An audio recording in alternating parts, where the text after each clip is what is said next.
Hey, good morning, everybody. Tony Porter, Cards and Dice TV.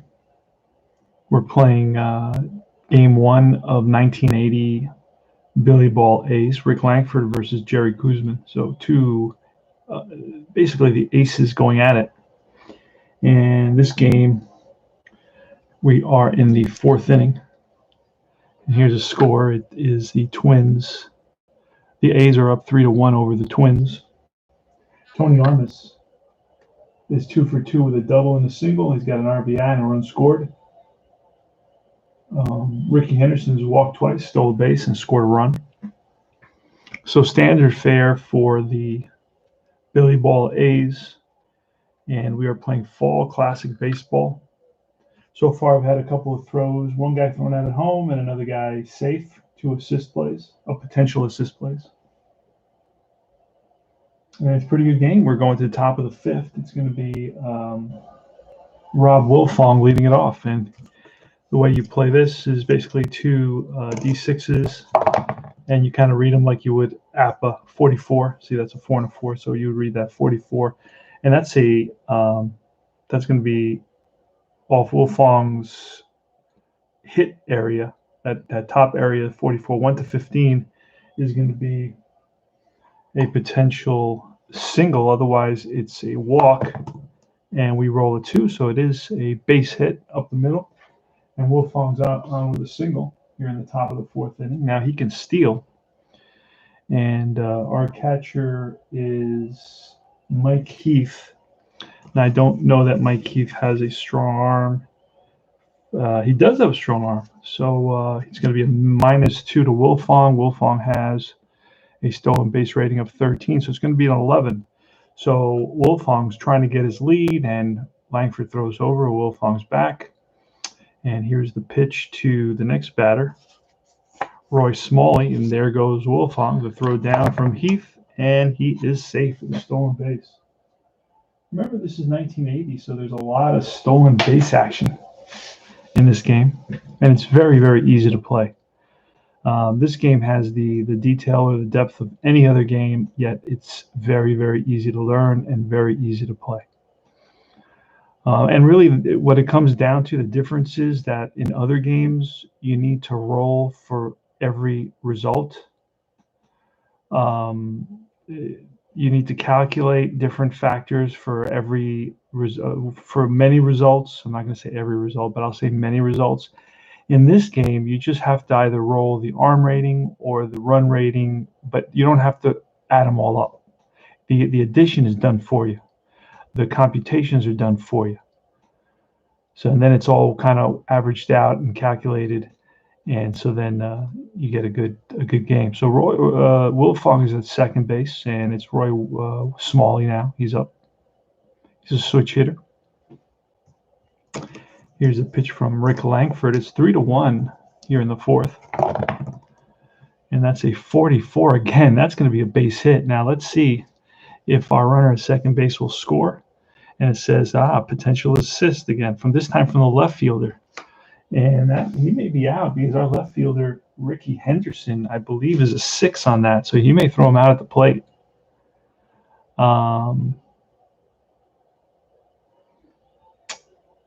And I believe Ricky Henderson is a 6 from left field. No, he's a 5. So let's see, roll. Going to roll 1d6, and 1 to 5, he is out. Here's the throw to the plate. Coming around third is Wilfong, and he is out at the plate. 7-2. And Smalley, let's see if it says he goes to second. Actually, I believe he goes to second on the throw to the plate. It's over here. Where was it? It's up here. I don't know if you can see it. You can't see it because it's out of the screen. Fast batter to second, but he's an A batter, so he doesn't go to second base. So Smalley's on at first with 1 out. And here's Kenny Landrieu. Kenny Landrieu bats lefty. Hit 7 home runs, batted .281 in 1980. Here's a pitch from Langford.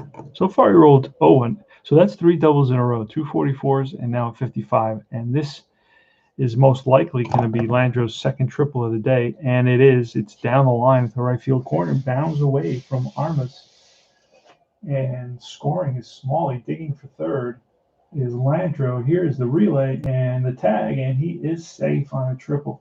That's his second triple today. Again, I rolled 2 times. I rolled 55 on this card.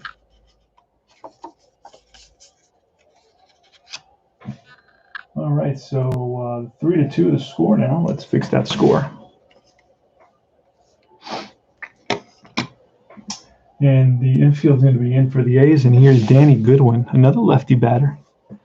Lefty Danny Goodwin batted 200, 115 at bats, but he starts in this game, beginning of the season for the Twins. This is opening day for both teams. And here's a pitch from Rick Langford with the infield in. It's a 61. That's a blank. Langford's a C today, and that's going to be an out. But what kind of an out? That's the question. It's a fly out to right, and then it's going to be run with a risk.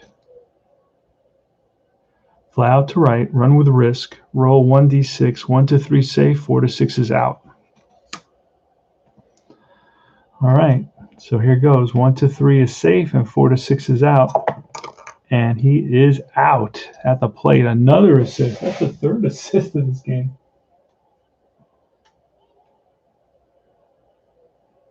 And that's going to be a double play. So fly out to right, and tagging is Landrieu. And here he comes, the throw, and he is out at the plate. So that's 1 run on 3 hits, actually. Stolen base, a triple. And 2 men are thrown out in this inning, which is highly. I don't think I get a man thrown out in 10 games, and here I got two men thrown out today. All right, so it's Jerry Koosman against Mickey Klutz. I'm going to input that into my stat system.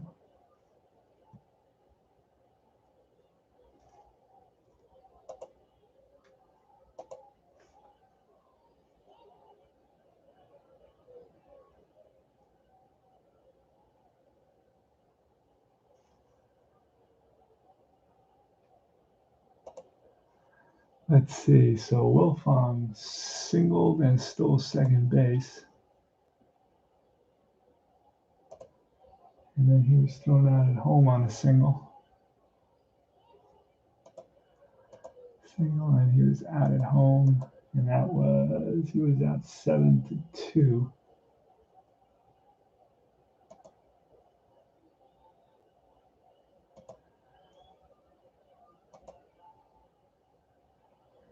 And then Landrieu tripled. And then he was going to get thrown out by the right fielder this time. So it was going to be a double play, fly ball. 9, an assist, 2. And he is out at home. That was funny. All right. So here's Mickey Klutz. This is Fall Classic Baseball. It's a 15. And that's going to be a strikeout. Klutz down swing.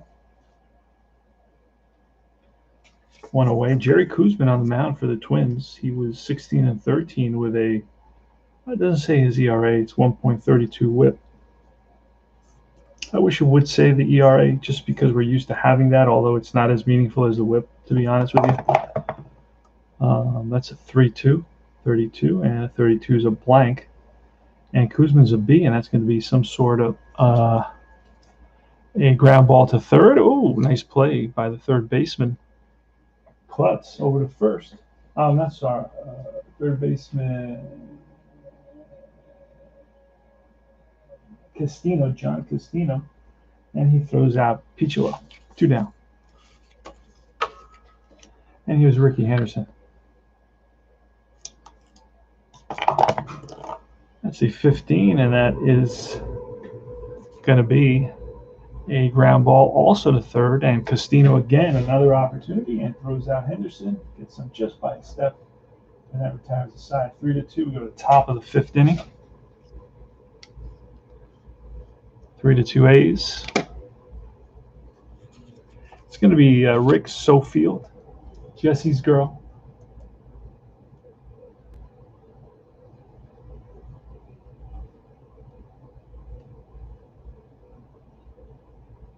All right.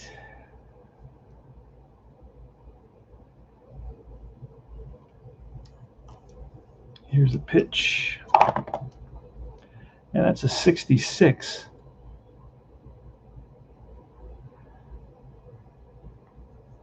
And that's going to be Schofield 1 and 2 home run. Otherwise, it's a double. And it's a 20, so it's going to be off the wall. Schofield around first, digging for second. Here's the throw, the slide, the tag, and he is safe at second with a leadoff double. So the tying run is on at second. Been rolling a lot of doubles. Holy smokes. All right, so here's Butch Weiniger. Not a double, 15, and that's going to Weiniger's a switch hitter batting from the left side. That's grounded back to the pitcher. And runner's going to advance.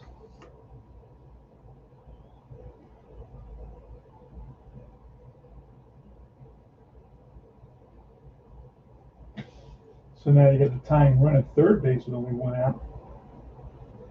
And here's Hoskin Powell. I remember these names, Hoskin Powell. Still watching baseball back then. Just basically getting into the workforce. I think I was in fall of 1980. I got into the workforce towards the mid. I think pretty much. But I was still following the box scores very closely. My local neighborhood friends had an APA league going on, and they were playing. I wasn't part of it because I was working 2 jobs since I've been 17. And now I think I'm due $1,200 Social Security for a lifetime of paying Social Security. Hey, Sebastian Strad, good morning, brother. No, I'm fine.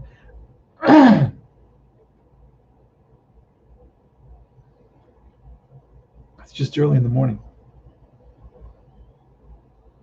All right, Hoskin Powell, the tying run is at third base for the Twins. We're opening day here. Twins at Oakland Alameda County Coliseum. It is Rick Langford going up against Jerry Koosman. So the infield is going to be in for the A's. And here's Langford's pitch to Powell, and that's going to be a 52, which is a KD defense roll. And we're going to pull a card. 52 is going to be a potential second base error. Runner advances 2 bases. Let's see what happens. First, we got to roll to see if there's a strikeout. We need a strikeout. We need a 1 here. What are the odds of that? 5%. We don't get it. Now we're going to roll for the error. And the error rating on the second baseman for is Piccolo. Piccolo at second base.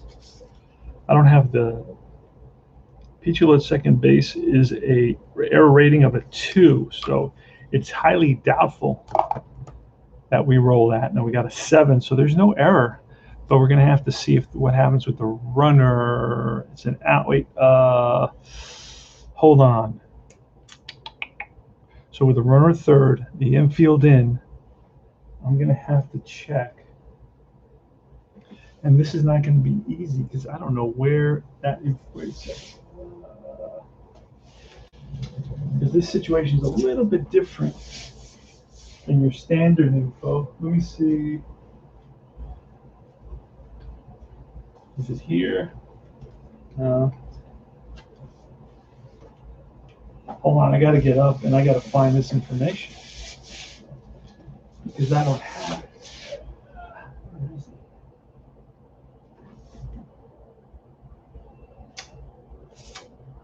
Huh.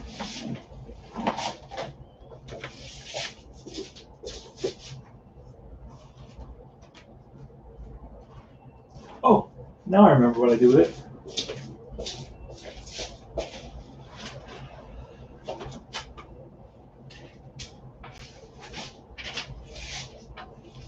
And you're going to be pleasantly surprised. I got myself organized and I put everything in a book. Look at this nice binder.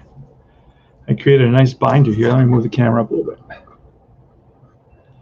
So I got a really nice binder and I'll show it to you. So I got everything in order. See that? Let me slide it over just a little bit here so you can see it. So that way it doesn't get beat up. No wonder I couldn't find it. I usually have it thrown around. All right, this is what we're looking for with the infield in. All liners. Infield playing in, home to first, grounded into double play. Oh, we got a, holy smokes, he's going to try to score. How many outs? There's at least one out. Yeah, with one out, I try to score. So they're going to, it's going to be a, that's a tough double play. Wait, hold on a second. Hold on a second. Because it's only a runner on third. So they would have to really tag him. And then how do they get the double play on that play? That's a tough double play to get. Let's see, runner on third. Okay, no, runner on third. Okay, here it is. Runner on third, hit to first base, third base, PC or catcher, runner holds, or forced at home. Runner on third, hit to shortstop, second base, runner scores. And I guess no infield, but with the infield in, you see, this is tricky because down here, this is tricky because it's not really totally clear. With the infield in, home to first, grounded into double play, but that's with the bases loaded. Everywhere else, it's just going to be what it is. In other words, infield in the case of an error, they play it as if there was no infield in. Error means rating and playing visitor, playing at home, batter safe. Single rolling over battery error. Yeah, I don't see it here. Infield in. There's no special modifier. I mean, it's probably in the rules somewhere, but I'm not going to spend all week looking for them. But it says here, runner on third, hit to shortstop or second base, runner advances. So I guess there's going to be a throw to the plate, but he is going to be safe. That's the only thing I can understand, I can take away from this. There is a reference to the infield playing in, but that is with the bases loaded. And that's the only infield. That's the only reference with the infield in. So I'm going to check that out on the Delphi site. But for now, we're going to tie up the game, and the run's going to score despite the infield being in. And it's probably there. They'll probably say, "Oh no, you should have held him." But I'm not going to hold up the game for that. So it's a ground ball to second base, and run scores. And now it's going to be John Castino. Let's see. Hey, Mouse in the house. Good morning, sir. Well, good. You're on the fence. Well, this is an opportunity to stay on the fence and collect data. And then, you know what? You can, guess what? There's no reason to be on the fence because it wouldn't cost you anything to try it. It's free. You can go to the website and just print out 2 teams. I think it's like the 28 World Series teams or something, 2018 World Series teams, and try it out. The only thing is, I think you can print out the fast action cards, which you really, really need to make it really easy to play. All right, so let's get back. I showed you. So really, it's about collecting the data. So it's really easy to play, and it's based on 2d6. Let me show you right here. So we're going to pitch to John Castino. That's going to be a 31. That's usually a hit. That's like one of those numbers that, unless you're pitching at your best, which is an A level, an A column. Today, Langford is at a C column. It's probably going to be a base hit. It's a blank there on Castino. You go to the pitcher, and it is a base hit. Even Langford at the A level is still, he wasn't good enough even though his whip was really low, 1.1. But I guess he wasn't good enough to qualify. You know who's got an out there? I believe it's Mike Norris. Mike Norris has an out at 31. When he's an A pitcher, he's unhittable almost. So this is going to be a 2-out single for John Castino. Castino batted 302. Wow. I bet you didn't know that John Castino was a heck of a player at second base, batted 302 with 13 home runs. Because I don't remember, I don't remember him lasting very long. It must have been like one of those years, and then all the pitchers figured out, oh, this is his weakness, just throw him curveballs, you know. And then he was never able to repeat that, because once they find out your weakness, you're cooked. So runner on first, Langford versus Wilfong. Wilfong today is, actually it should be Mike Cubbage. Mike Cubbage should be up. So let's see if we can find Cubbage. Oh yeah, I got him. There he is.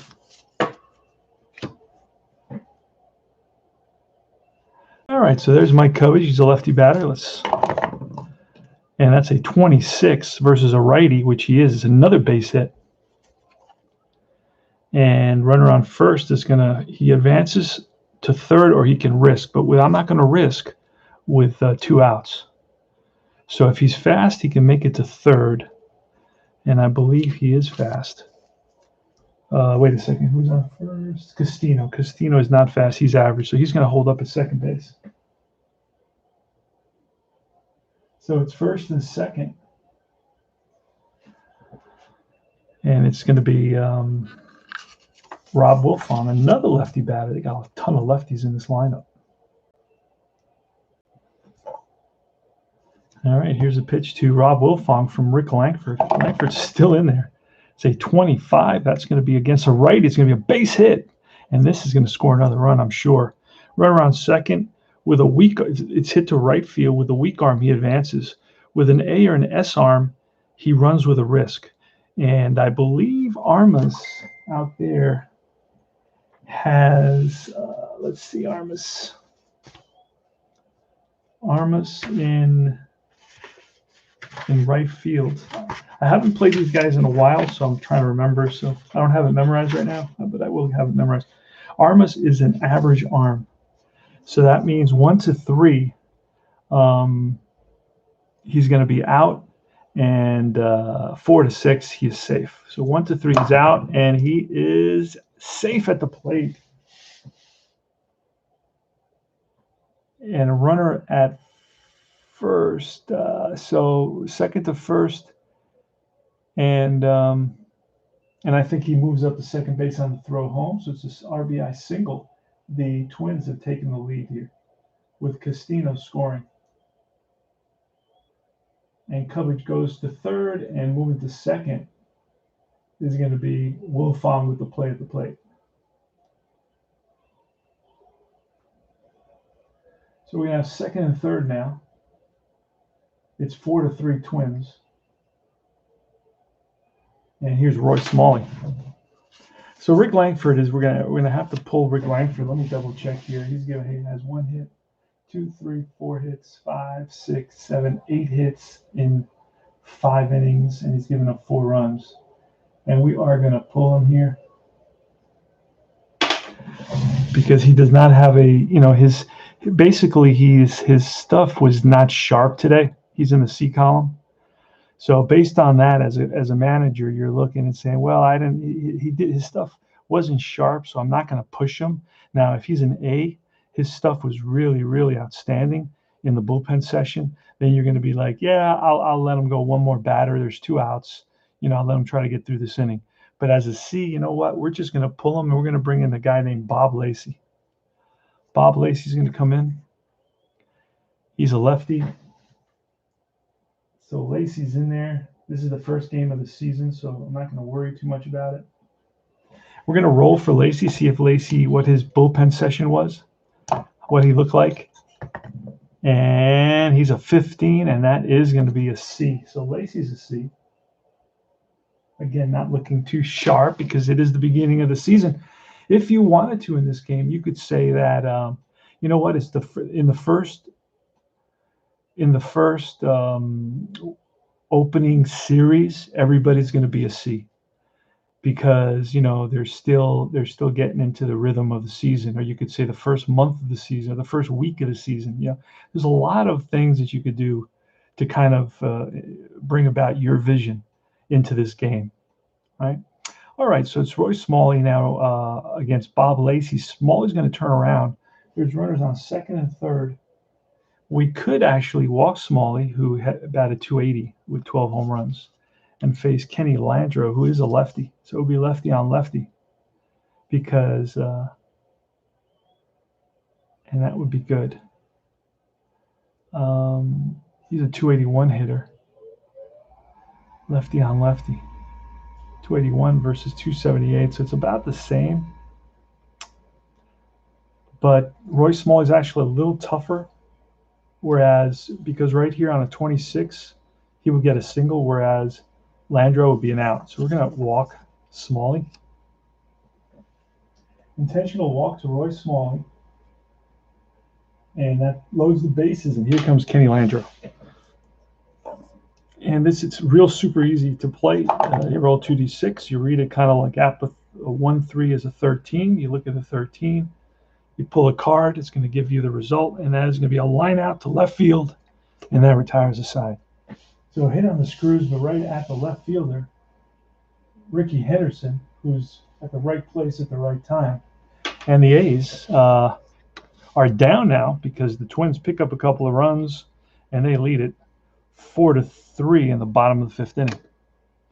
So again, as you can see, it's a very fluid game. You know, it moves forward, and there's not a lot of stuff that clunky that's going to slow you down that you got to figure out. There's not a lot of extra die rolls.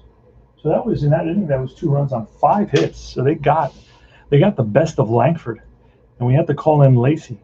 So let's see if the Billy Ball A's can come back. Here's going to be Dwayne Murphy. Dwayne Murphy today is 0 for 1 with a sacrifice. He struck out in the first. That's going to be a 13, and that's a 1-6 base on balls. And nope, we don't get it. So he swings at it, and as a lefty, he's going to ground to the first baseman. So your lefties and your righties are going to make different kinds of outs. That's another thing I like about this game. So 1 away, and here's Mike Heath. Jerry Koosman on the mound. Jerry Koosman can go 30 batters. And then, of course, until somebody gets a hit. That's a 51. That's a KD check. Koosman's a B today, so 1-3 would be a strikeout. We're going to check the error so we don't get the strikeout. So we're going to look here, and a 51 is going to be a pitcher exotic, a pitcher exotic chart. And the exotic charts, you know what? They're over here somewhere. I should have an exotic chart over here. These little mini cards. See if I have it. I may not have it. Let's look at this side. Pickoff attempt, 54 chart. I do not have an exotic chart. Okay. So what I'm going to do is grab the exotic chart, my book. So this is one of the few rolls where you have to look up on the exotic chart. I think he's created a little card now where you can just pull the card out. The exotic chart should be, let's see. I have the rules, the pages in a binder. 54 chart. There it is, exotic chart. Excuse me, pitcher. Okay, we're going to roll with bases are empty, right? Bases are empty, and that's a 6. A 6 on the exotic chart to the pitcher. Pitcher catcher, 6 says, oh no, you just look at the bases empty. Ball thrown down the first base line by the pitcher. Batter to second, F batter to third. Whoa. So let's see. So he is an F batter. So this is a ball that's going to be, it's a little nubber back to Koosman, who pounces on it and bobbles it now, rushes his throw, and that's over the first baseman's head into right field. And it gets by the right fielder Powell, who has to chase it down. Around second is Heath. Here's the relay and the tag, and he is safe. It's going to be a 3-base error. It's almost like an unusual play error, but it is the second error of the day on Jerry Koosman. So Jerry Koosman's having a real tough day fielding. So now the tying run is at third base with a 1 out, thanks to a 3-base error by Koosman, because Heath is in an F. And F doesn't mean his speed, it means his running ability. Obviously, Mike Heath, the catcher, was not, Ricky Henderson. but that is based on, you know, his runs scored. They subtract his home runs from his runs scored, and that's how they do that. That sort of thing. They figure out that, or however they figure it out, whatever um, algorithm um, is used.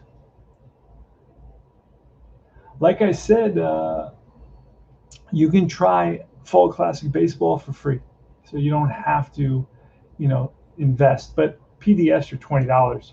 You know, that may break the bank. I respect that, but if, you know, that's a reasonable cost. All right, so Jeff Newman's up. Infield's going to be in, so let's roll it for Jerry Koosman. Checks the sign, sets. Here's the pitch. It's a 53. That's another Katie check. And the 53 is usually a range check, and it's going to be a center fielder range check. And our center fielder is Dwayne Murphy, and he's got a super range of a 14. But before that, we're going to see if we get the strikeout, and we don't. So now we're going to roll for the range check. Oh, and he just makes a diving play in the center field.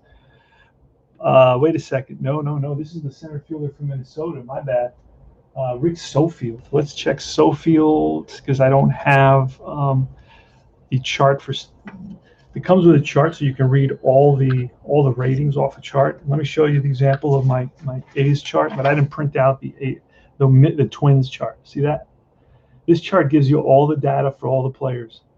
Gives you usage for pitchers, so you know which guy to use out of the bullpen and all that. This is great. No other company offers this, by the way. Gives you every player at every position. It tells you his arm strength, his error rating, his range. So if somebody puts that much effort into their game, you know, I feel that, hey, let me try it. All right, so Schofield in center field is going to be an 8, and that ball is going to drop in for a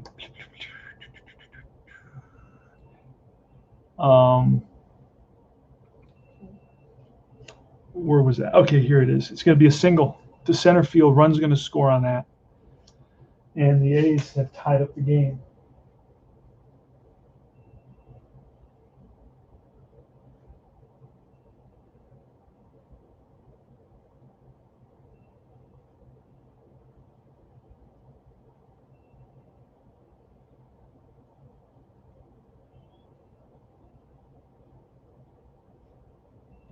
But the A's have tied up a game at 4 apiece here in the bottom of the 5th inning. All right, so Jeff Newman's on at first, and here's the pitch to Essien. That's a 64. And a 64 becomes a fly out to right field. Right there is Hoskin Powell for out number 2. And here's Tony Armas, who's 2 for 2 today. See if he can make a 3 for 3, and it looks like he will not. That's a ground ball to shortstop. And that is going to be a fielder's choice to retire the side.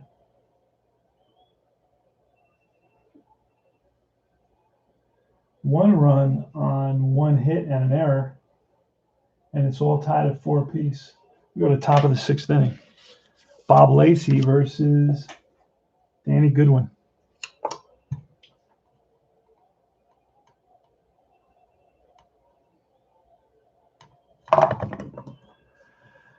And that is a 36.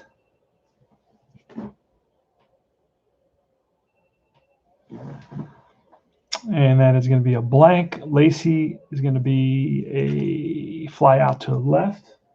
1 down. Here in the top of the 6th inning. Next is Rick Schofield.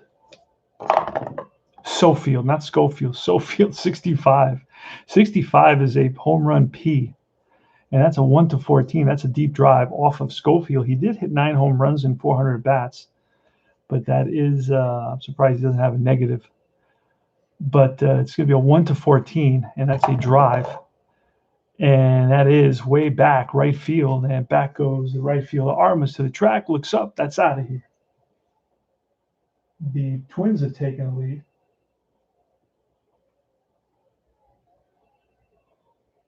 Off the solo shot by Schofield. And here's Butch Weiniger. Pitch from Lacey. That's a 54. And that's going to be a 54 chart. And we pull this. This is your 54 chart here. And with nobody on base, it says single to center field. Roll versus the rating, the E rating. Let's do that. And it's a 19, so there's no error. I don't even have to look. There's no way that he is an error at 19. Now he's an error at 4. So that's a single to center. So Butch Weiniger's on with a single. Here's Hoskin Powell. Pitch from Lacey, and that is again a 53. Holy smokes. We've been having consecutive doubles, now consecutive 50s, 52, 53, 54. And sometimes when that happens, I start looking at the dice. So this is a potential range play again. Here we're going to roll for the KD. It's a 1 and 2. We don't get the 1 and 2, so we're looking at a 53. It is a potential single to right.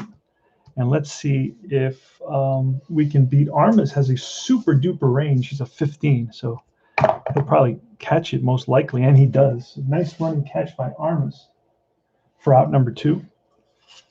And here's John Castino. Castino is 1 for 2 today. Scored a run, 2 outs. Runner on first is Weiniger. He takes his lead. Lacey, the pitch. That's a 64. And a 64 is going to be a ground ball to short. And it's a fielder's choice to retire the side. But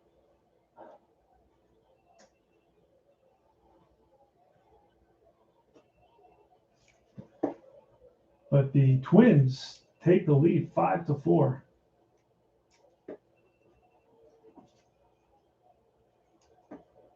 Here in the bottom of the 6th inning now. The A's are coming up. So that was 1 run on 2 hits, the home run by Schofield. And we go to the bottom of the 6th. It's going to be Mario Guerrero. Guerrero is 1 for 2. He doubled in the 2nd. Here's a pitch, and that is a 43. 43 is a ground ball to back to the mound, and Koosman throws him out. Next is Mickey Klutz. Klutz with a 35. That's a blank on the Koosman. It's going to be a base hit up the middle. So Klutz is on with a single. That's his 2nd single of the day. Now it is Piccolo. Piccolo, not a good hit and run guy. So we're not going to try that. That's a 21. That's a swing and a miss. Lucky we didn't try it. Guys with a lot of strikeouts are not guys you want to hit and run with, because then you get thrown out on it. So that's 2 outs, running on first. And here's Ricky Henderson. Henderson today walked twice and grounded out. Here's a pitch from Koosman. That's a 55. That's going to be a base hit single. Let's see if we get the runner to third. Let's pull the card. Runner on first goes to third if the center fielder, if he's fast. So there's your running. Klutz is, I don't believe Klutz is fast. Klutz is average. So he doesn't go to third on that, but if first to third, if there's 2 outs and the center fielder's in the A, he goes to third. Average arm. And the center fielder, we said it was Schofield, and Schofield's arm rating. Did we write it? Yeah, we did. His arm rating is an A. So he does make it to third base, because it does say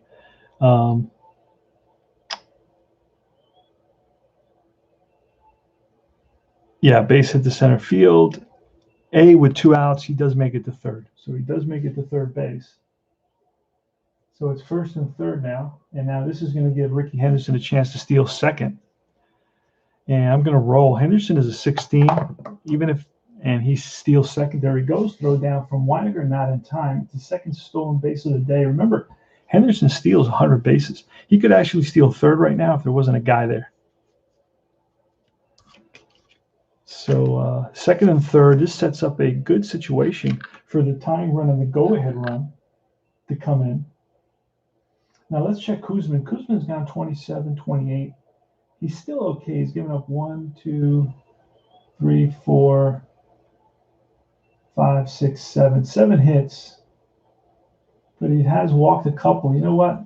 We're gonna replace Koosman, and the reason we're replacing Koosman is because it's opening day. You know, and I feel that on opening day, guys don't go generally as long as they would normally go. So we're gonna actually grab a couple of the actual pitchers that played in this game. That I know Mike Marshall was part of it, and this is a good game. So we're gonna bring Marshall in here, although it's a little bit early. Marshall and Doug Corbett. So now you get every player with this game. That's another plus for this game. You get every season, you get every player.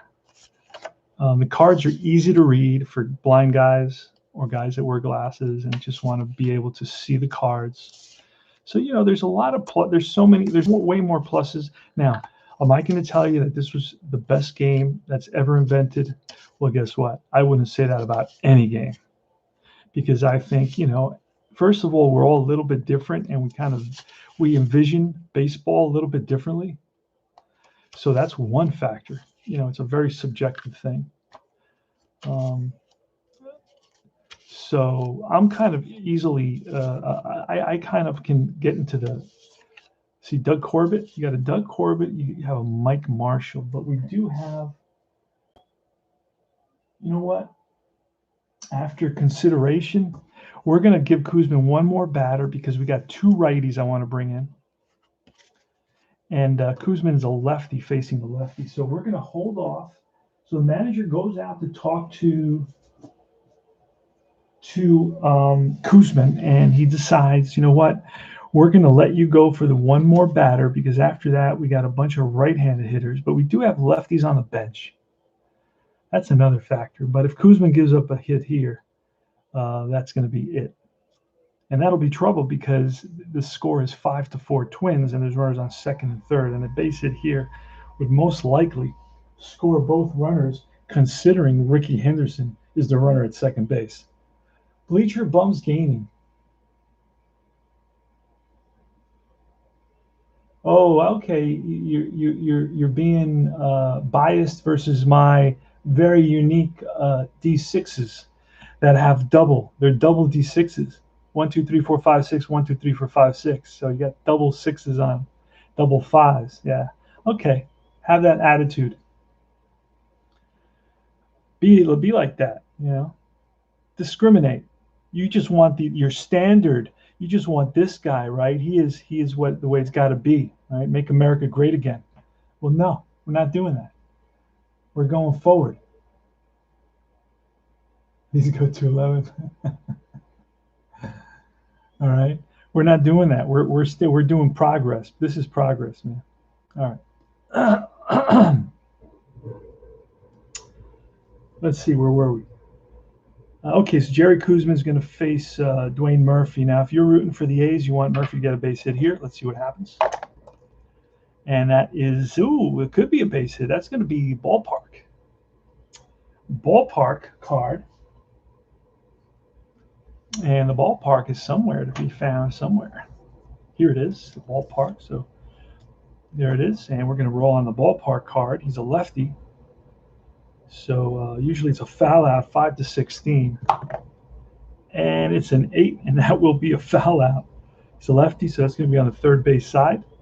Third baseman there, foul ground, makes the catch, and that retires the side. So the A's leave a couple. We go to the top of the 7th. It's 5-4 Twins. It's been a hell of a ball game, by the way. A hell of a ball game. And it's going to be the leadoff batter, Mike Cubbage, Rob Wilfong, and Roy Smalley in the top of the 7th. Let's take a look at the score here. It is 5-4, top of the 7th inning.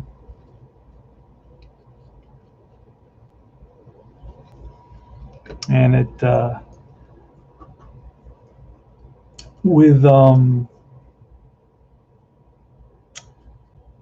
7th inning stretch, we will take a little mini drink break. All right, so here goes Mike Cubbage, Bob Lacey, and a 56. That's a blank off Lacey is going to be a swing and a miss, strike 3. heads back to the bench, shaking his noggin, a little bit frustrated. He is 1 for 4, so he does have a hit today. Here's Rob Wilfong. Wilfong is singled twice, stolen a base, been thrown out at the plate, has an RBI, and struck out on the first, so he's been busy. Here's a pitch to Wilfong. That's a 33, and that's going to be a 1-8 walk. Otherwise, it's an out, and it's going to be, ooh, that's an 18, so it's going to be some sort of an out. He's a lefty. It's going to be lined and caught by the first baseman. That's a nice thing about this game. Also, it gives you different outs depending on the side of the batter. But not always in effect. Like every batter is not a pull batter. That's not what I mean. So don't misinterpret that. Say, oh, but not every batter is a pull batter. Sometimes you get balls to center field. Sometimes you get one hit to right field. But a lefty or a righty is going to kind of lean that way, generally speaking. You know, a lot of these games are based on generalities. If you're going to base a game on just qualifying rating outliers, I think you're going down the wrong path, because you're basing the foundation of your game on something that is, an anomaly, something that's unusual. It's like basing your whole life on an episode of Twilight Zone. Well, I'm not going to get on a train because maybe if I get on a train, it'll go round and round and round. I'll never be able to get off. That sort of thing. Steroiditis. Spinal tap dice. All right, so here's Roy Smalley. Now, Smalley is eventually going to become a Yankee, which is kind of cool. When he got to the Yankees, I was like, yes, I thought he was a hell of a player. I mean, he was a hell of a player. 43. That's going to be a blank, so we're looking at Lacey. Lacey's a C, and that's going to be a fly ball left field. So it's going to be the 7th inning stretch. No runs, no hits. It's still 5-4. 5-4. Let's see if I can get something here to lie it on for a second. This is going to be, there you go, 5-4. This is this is my 7th inning stretch thing. I'll be right back and we'll get something to drink.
All right, we're back. 5-4 Twins.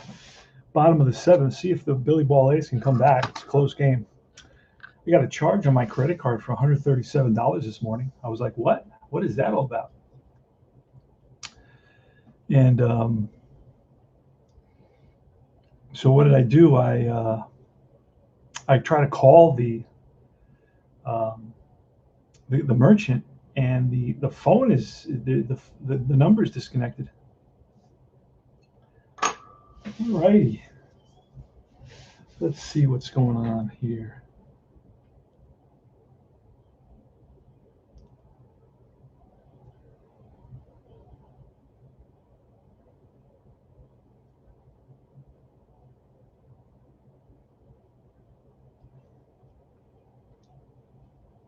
All right, so let's get on with it. It's going to be Heath, Newman, and Essien. We're going to get a new pitcher in here. We're going to get Marshall came in first in this game, so we're going to bring in Marshall first, and we'll bring in Corbett second. But Mike Marshall, I know was a closer, but no more. By 1980, no more. So Marshall's coming in first. And Koosman went 6. Gave up 4 runs. I don't know how many hits. Let's see. 1 hit there, 2 hits, 3. 1, 2, 3, 4, 5, 6, 7, 8. 8 hits. And now basically 1 run. No, he only gave up 1 earned run. Everything else was unearned. And he walked 1, 2. He walked 2 and he struck out 4. Walked 2, struck out 4. All right, so that's Koosman's day is over. Here's Mike Marshall against Mike Heath, the Mikes. That's a 55. That's line base hit left field, and that's played by the left fielder Landrieu. Heath is on with a single, and he's fast, which is good. Gives us an advantage on the bases. Here is Jeff Newman. That's a 15, and that is going to be, if it's on the ground, it's hit hard, but popped up, got under it. Second baseman. Actually, it's the third baseman, behind third base.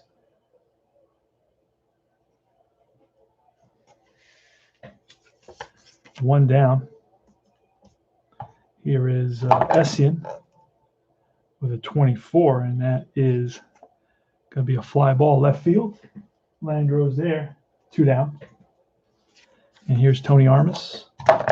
Pitch from Marshall, 21, and that's swing and a miss. Strikes him out. That retires the side, no runs. 1 hit, top of the 8th inning. It's going to be Landrieu, Kenny Landrieu leading it off. I think we're going to pull Lacey here. Lacey has gone 2 2/3 already. We're going to pull Lacey, and we're going to bring in, let's see who they use. I'd like to use the actual guys. Lacey pitched, Jeff Jones pitched, McCaddy. Oh, McCaddy was, let's try McCaddy.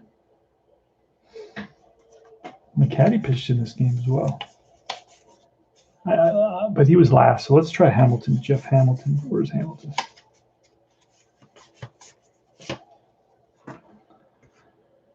All right, so Hamilton's in there.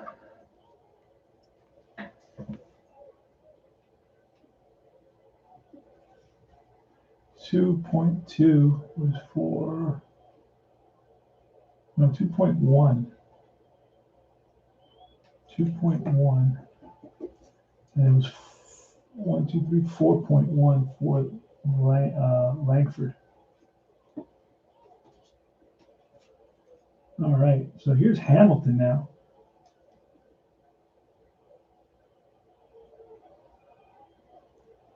Going to face Landrieu.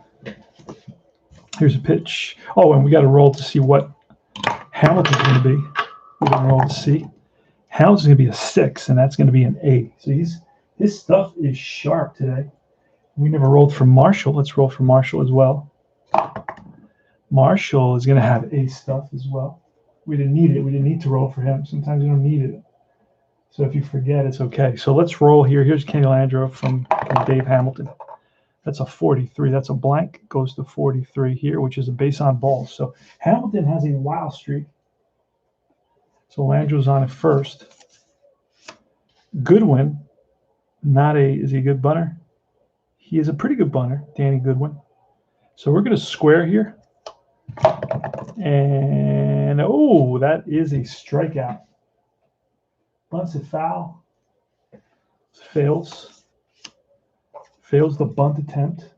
Is it a strikeout or is it a pop-up?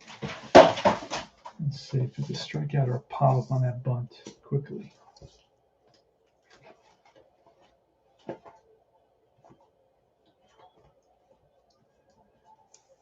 Hit and run. That should be at the front of my book. I created a whole book here now. A binder, if you will. Not a book, but a binder. And hit and run, bunt. The first 6 is equal to greater than, wait a second.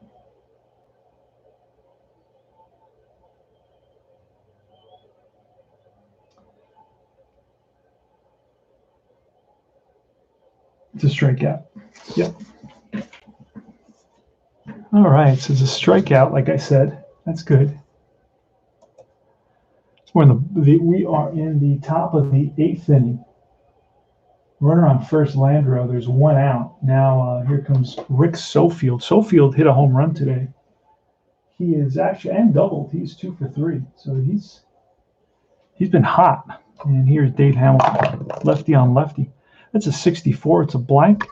And that's going to turn into a lefty ground ball to 4 is going to be ground ball second base. And Landrieu is going to advance. There's one play for Piccolo, and that's the first. Runner advances. Here's Butch Weiniger with 2 outs and a runner in scoring position. Landrieu takes his lead. Hamilton pitches. It's a 21. That's going to be a line out to left field. Coming on hard is Henderson, and he gets there to retire the side. No runs, no hits, 1 left, a walk. Go to the bottom of the 8th inning. 5-4 Twins. This is a close one.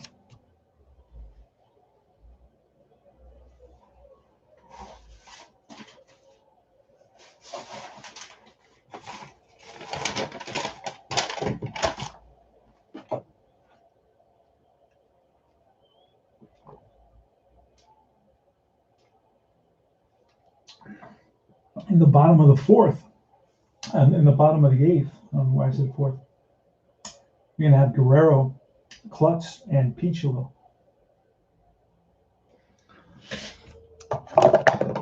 Here's a pitch to Guerrero. That's a snake eyes, and that is going to be a ground out to third. Strong throw, 1 down. Here's Klutz, and that's a 63. That's a blank. We go to Mike Marshall, and that's an out. It's going to be, again, a ground to the third. Up with it is Castino, the third baseman, who hit 302, by the way, in 1980. I never heard of the guy, Castino. And here's Rob Piccolo. Now we can, let's see what kind of pinch hitting they did on opening day. Good pinch hit here. Yeah, McKay's available, so we're going to pinch hit with Page. New Page is coming in. And then we'll get McKay will be the new second baseman. So Mitchell Page with 2 outs. He's got a little power. Not much, but some. Let's find his card. You do get all the cards, which is a nice thing. Mitchell Page. And the as you can see, the hitters have a bold, and the pitchers are just straight up font. So you can distinguish them that way. So here comes Page. Here's the pitch by Marshall. Oh, I thought that was going to be a 66. That's a 63. That's a blank. 63 becomes a ball that is grounded to short. Shortstop Smalley over to first, and that retires the side. Top of the 9th. 5-4 Twins. So a new second baseman is going to be McKay. Let's pull McKay out of the bunch.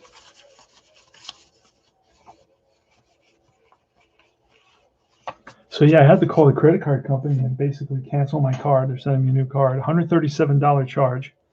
But I didn't use that card with it wasn't part of the Stratomatic fiasco. They had that, but this is not the first time that's happened with them, from what I remember.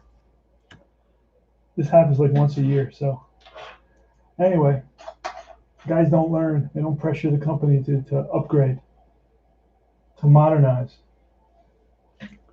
They just like they kneel before the altar of the great. Hey there, Philip Reynolds, saying hello. Good morning to you, my friend. All right, it's a good game. Let's take a look at the scoreboard here. It is the 9th inning. It's 5-4 Twins at Oakland Alameda. Billy Ball. Billy's the new manager for the A's, 1980. It's going to be Hoskin Powley, 262 hitter with 6 home runs, against Dave Hamilton. Here's a pitch, and that's a 13, which is a fly ball to center. 1 out. Next is John Castino. Castino today is 1 for 3 with a single and a run scored. He batted .302, so he's right on his batting average. Here's a pitch from Hamilton. That's a 64. That's a blank on Hamilton's an A, so that's going to be a fly ball to center field over is Murphy. Dwayne Murphy puts it away, 2 outs.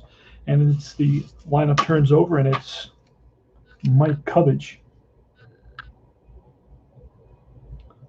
Cubbage is 1 for 4. Singled back in the 5th inning. Here's a pitch, and that is a 24, and that's going to 1-2 hit by pitch. Nope, you don't get it, so it becomes a fly ball against center field. 3 outs to the center fielder Murphy, and that retires the side. No runs, no hits, no left. We go to last licks. Last licks for the Oakland A's. It's going to be the top of the order, so the Twins have their work cut out for them. And we're going to bring in Doug Corbett because he was their closer. So Marshall does a good job. Marshall came in for a couple of innings. And here's going to be Doug Corbett, the closer for the Twins in 1980. He's going to be facing Henderson Murphy, and probably a pinch hitter. It'll probably be Edwards. We'll see what happens. Because Edwards actually pinch hit in this game, and he is one of their lefty. Oh no, he's a righty guy, so he's not gonna come in to pinch hit. We have Gross, and we have Greg Gross, and we have Dave Revering. Let's see if either of those two got into this game. Yeah, Revering pinch hits, Davis pinch hits. Okay, we could do those guys. Good. All right, so we're here in the bottom of the 9th. This is you don't want to miss this last inning. The A's are down 5-4, so they need 1 run to tie it. Ricky Henderson, who is 1 for 2 with 2 walks and 2 stolen bases. Your typical Ricky Henderson day, right? 2 walks. He had I think he had about 120 walks. 117 walks that season. With only 53 strikeouts, he had 9 home runs. He batted .303. This is 1980. I think he was a rookie in 78 or 79. So he is a really an outstanding player from early on, and he steals over 100 bases. He stole 100 bases in 126 attempts, which is basically a 75% success rate. And he's starting us off, so it's going to be a 300 hitter, a 274 hitter, and then Mike Heath, 243 hitter. But we're going to see a pinch hitter for Heath because he's a righty and Doug Corbett's a righty.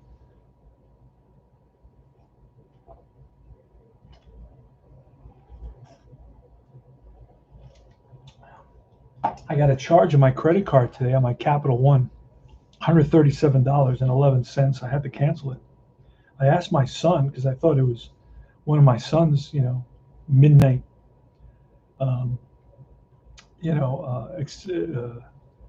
expenditures, gaming or something. It was something to do with BA, which was Battlefield something or other.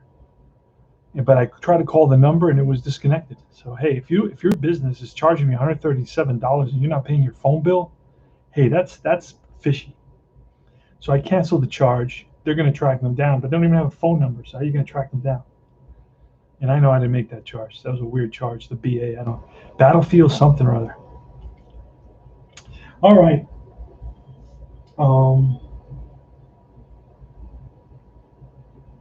Here's a pitch. So Fall Classic, just 2d6, very simple. That's going to be a 22. That's going to be line base hit for Ricky.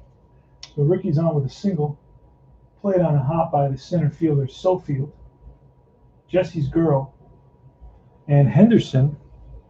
Let's check Weiniger's arm. I didn't print out. The great thing about Fall Classic is it does have Weiniger's arm is a strong arm rating. So Ricky Henderson's going to go from a 16 stolen base. See, it's right here. From a 16 stolen base to a 14 stolen base attempt, and he is going to try to steal. And you get one of these with every team.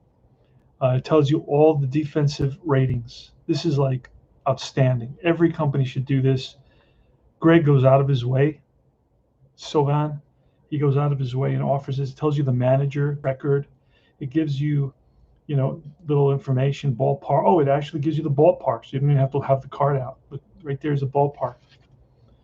So, I mean, this is a great sheet to have. I got to print them all out and have them. That's why this game offers you so much that I keep on playing 1980. Normally with like games, I just hop from season to season. But with this game, there's so many cool aspects of it and so many little details that you really want to squeeze everything out of it, and really enjoy it and dig deep. It's like, so, all right. So Henderson's going to run, and a couple of throws over from Corbett, but Henderson's got a huge lead. He goes back in head first, and not even close, but Ricky doesn't take any chances. And he has a big lead again. Here's the pitch to Murphy, and there goes Henderson to throw down from Weiniger, and he is out. Oh my God, 18, what? So they throw out. That's a 2-6. Henderson is caught stealing at a critical juncture in this game. 1 out. That was the tying run, but Ricky Henderson is fearless. And back in the 70s and the 80s, man, you were expected to run. You're thrown out, especially under Billy Ball. Billy Ball is going to back you. Billy was like, no, you're going to take risks, and don't worry, I got you. If you fail, you fail, but don't be afraid of taking those risks. So basically, right now, Billy's on the bench just patting Ricky Henderson on the back, saying, "Don't worry about it. You did what had to be done." But what a throw by Butch Weiniger, who ends up being a Yankee. A couple of years down the line, I think it's by 84, is it? 85? Oh, 85 for sure. He's the Yankee catcher. So he is a well-respected catcher, and he's highly regarded, at least in this game, with a strong arm. But with that 18, what are you going to do with that 18? Everything's going to fail. So really, the dice are the boss, really. And that's going to be a 56 Murphy now with the swing. And that is going to be did we roll for Corbett? I don't think we did. We never rolled for Corbett. Corbett's going to be a C, a 56, still going to be a strikeout. So Corbett's a C, and that swings and misses. Murphy's down out strikes, 2 outs. And here comes Mike Davis. Now, Mike Davis wasn't the best hitter out of everybody, but how do I know that? You only have all these averages. This is the first game of the season, so I'm bringing in Mike Davis because I like to play guys that you wouldn't normally play. Because you look at the batting average and say, no, I'm going to have my 290 hitter bat instead of my 200 hitter. I don't care about that because at the beginning, remember, everybody can be a 300 hitter at the beginning of the season, right? So you don't know that till later in the season where the guy's in a slump, he's batting 210. So, but that's going to show up in the box score. You're not going to see him showing up in the box score anymore unless you run out of pinch hitters. Later on, yes, but at the beginning, no, you're using Mike Davis. All right, so here's Mike Davis, a lefty against Corbett. Here's a pitch, and that's a 64. That's a blank. Corbett was a C. It's going to be hit on the ground, and that is to the second baseman, and that is the ball game. So the A's lose it by a score of 5-4. 5-4. Final score using Fall Classic Baseball. So you get good games, good, exciting, interesting games. As you can see, a lot of little stuff goes on. It's really easy to follow. You gotta. It's a combination of knowing the rules a little bit in the binder, and then of course reading the cards and the fast action cards. So there's a little bit of a combination there. Now, I don't see there's one, and every so often you get a question, but they answer you right away. I mean, Greg is always patrolling Delphi, Fall Classic site, so have your questions answered. So this is a good game, a 5-4 final. The Twins win it. The win is going to go to Koosman. The loss is going to go to Langford. This is opening day. We're going to play a couple more games. And probably I do have to do the weekend. Every weekend I do a classic game, a game from the past using the old boards, the classic boards. It's I think I may play APA today with the old classic 70s boards, and the stupid sacrifice book with like 12 pages for a sacrifice bunt.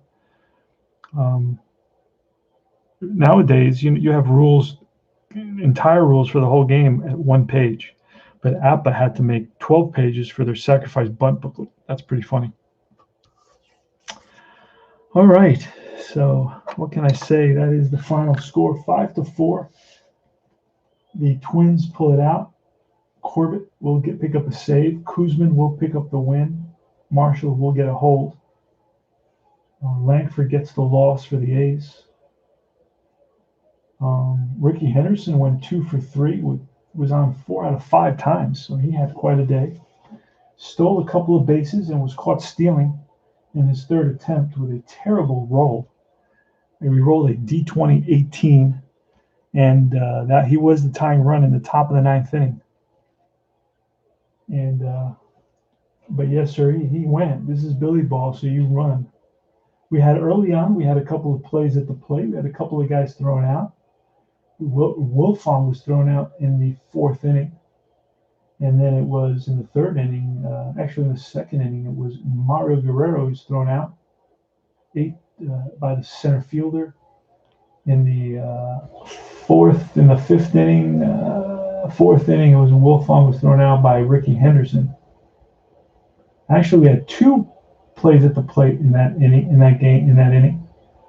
One was an out by Armas threw somebody out, threw out Landrieu at the plate, and Henderson threw out Wilfong at the plate. So 2 runners were thrown out at the plate in that inning.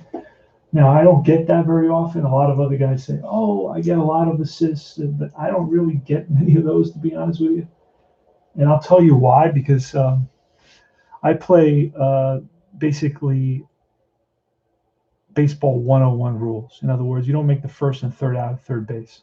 So if there's one out, unless it's forcing me to do it, I won't make the move.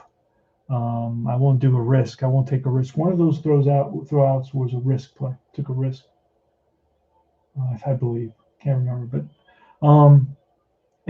so I won't do that. Generally speaking, I'm not going to take a risk with no outs and with 2 outs. So that takes away from a lot. If you're always risking going against baseball tradition, well, that's something different. But if you follow baseball tradition, you shouldn't get a lot of guys thrown out. You don't get a lot of assists and it says assist 1 out, right? So if there's 1 out, I got to take the risk. In other words, I got to go for the extra base, because usually 9 out of 10 times it'll say assist. If 1 out, assist. So you're going to try to stretch it if there's 1 out. But that doesn't come up very often in the cards, on the fast action cards, maybe once out of every 10 times. And usually there's either no outs or 2 outs. It's 66% of an opportunity for there to be, either no outs or 2 outs, versus just 1 out would be 33%. So this is a cool game. I will be playing another Fall Classic game. I don't know when. So tune in if you want to learn more about the game. As you see, as I play, I talk about the mechanics of the game and how it works and how you play it and how you approach it and how I think about it. So that gives you a little bit more of an insight than of the game. But like I said, this game is worth trying out because it's free. You could just go to the website and print out a couple of teams, and it'll give you the rules. And I think it even lets you print out the fast action cards, they're a must, man. They're really great. I love the fast action cards. And the rules are lengthy, but you don't really look at the rules that much. It's just you want to familiarize yourself with them, but that's it, really. Otherwise, this is a real fun game, and I really enjoy it. It has a lot of little depth and a little uh, lots of different features. Which a game with lots of different features, you keep on playing and you keep on saying, "Oh wow, look at that." So it's not like a game that after you play it a month, you're like, "Oh, that's it. I've done everything that this game has done everything it can do for me." In other words, it's not going to give me anything more. And those are your standard game. And then it still doesn't make it a terrible game. It's a simple, it could be a simple game, right? I'm not, in other words, I'm saying that there's other games that you'll play that after a month you're like, oh, that's it. There's nothing more that can happen in this game that hasn't happened already. You see, but with this game, every time I play it, there's an additional feature. Oh, look what happens here. Oh, look what happens there. Look at all the different out variations, right? On one card, on one fast action card. Just take a look at all the different out variations. So it's different if there's a batter. It's different if there's a left-handed batter and a right-handed batter, first of all, which is so critical. I mean, to me, I really like that aspect of it, right? So with a runner on first, it's a 3-1. There's hardly any companies that do 3-1s. It's always 3. Then if there's a runner on second, it's a 3 unassisted. The runner moves up. If it's a runner on third, the runner holds on a grounded to first.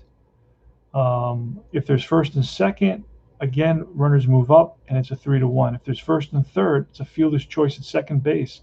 The first baseman goes to second for 1, and the runner on third scores. That's if I don't have my infield in, of course. But a lot of times with first and third, I won't bring my infield in. I'll keep it halfway, just because I'm hoping I can get out of the inning. And even if a run scores, hey, that's a run, unless it's the winning run or something like that, which I'm forced. Like the bottom of the 9 type thing, then I'm forced. Otherwise, I'll usually keep it halfway. I'm not a big, I always feel like I get bad luck with the infield in. Second and third, grounder to first, the runners hold. So it could be a sharp grounder to first base, and runner on third is going to hold. Full runner on the bases full, runners advance, batter out, 3 unassisted. So all that is just for a grounder to first, and of course, but it's all like, intuitive. Like it makes sense. Okay, the ball's hit the first base, but in some cases he flips to the pitcher. In some cases he doesn't. In some cases if it's a F runner at third, he scores on that grounded at first. If there's a runner on third base, runner holds unless he's fast, then he's going to score. So the speed comes in. So there's a lot of different factors going on in this game. A lot of different twists and turns. This game is definitely one of the top games in our hobby. All right, just because of the depth that this game and the detail that this game has. There's no other game that has all these. That was just a lefty batter. Listen to a righty batter now. A righty batter, runner. Okay, it's a grounded to third, and the runner goes to second, 5-3. With a runner at second, runner to third, 5-3. With a runner on third, play at the plate, safe 1-3, out 4-6, unless he is fast with a exclamation mark, which is a guy that scores a lot of runs. Then he'll have a chance to score at a 1-4 rate rather than a 1-3 rate. First and second, runner in second and third, batter out at first, 5-3, runners advance. First and third, fielder's choice at second. So the third baseman goes to second for 1, back to first, not in time, runner on third scores.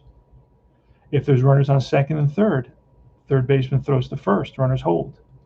And if the bases are full, play at the plate, safe on a 1, out on a 2-6. But if he's fast with an exclamation mark, he'll be safe on a 1-2. All that on one card, come on, that's a lot of detail, a lot of work that's put in there into this game. Show me another game that has all that level of detail with all those different variables. So you never really know what's going to happen. Even an out is an exciting event in this game. And the guys who play it, they know it.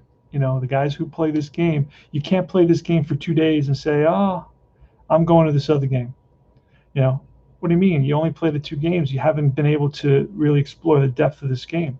It has a lot of depth. So I'm going to be playing this. This is going to be a permanent. I have a new system now where I'm keeping 4 games out. I have 4 different locations in my room to keep cards out so I don't have to put them away. And I have 4 different projects, and I'm going to keep Fall Classic is one of those sets that I'm going to keep out, and I will be playing the A's 1980. I bought the replay baseball season to keep my stats. I'm going to input these stats for this game. And this is one of the games that you'll see showcased on my program, on my channel, as well as some others. I got Crazy Life. Crazy Life is little recaps of games that I'm playing before I go to work and after I get home from work, and whenever, just a little bit more of personal touch.